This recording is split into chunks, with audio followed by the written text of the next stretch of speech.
Have you ever walked out of a high-stakes meeting where you hit every target, provided every data point, and solved the problem, yet you left behind feeling like you somehow failed?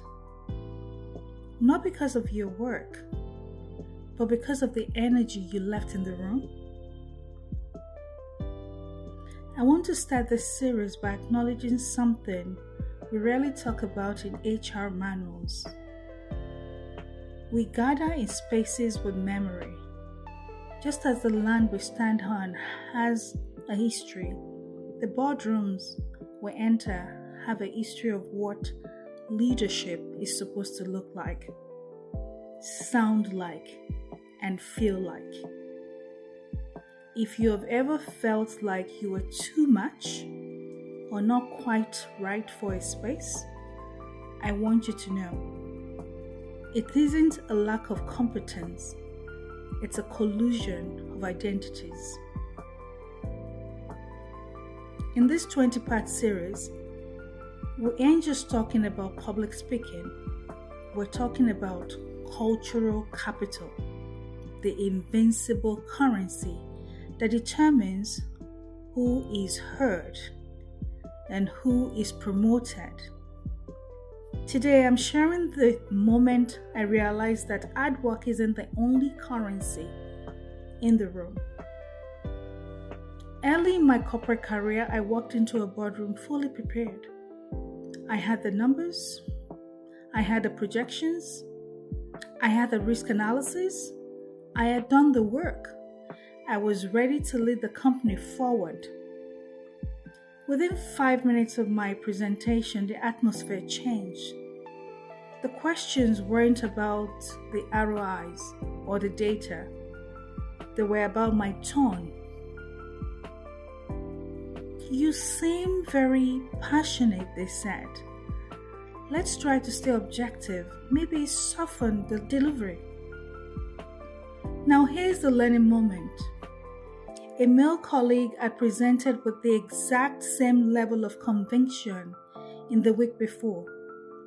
The room described him as strong, decisive, and leadership material. But when I brought that same energy, I was described as intense. That was the day I realized the critical truth. In the workplace, communication is not just about what you say. It is about how your identity interacts with what you say.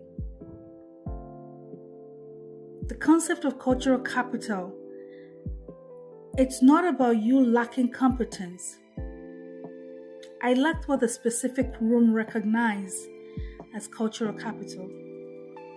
Cultural capital is knowing the rules of the room, even when no one explains them. It is an invincible currency. Because I didn't fit that traditional image of a leader, my conviction was filtered through a lens of aggression or intensity. I had two choices that day. I could shrink to make them feel comfortable, or I could study the room. I chose to study. I began to look at language patterns, decision-making styles, and how influence actually moved in that space.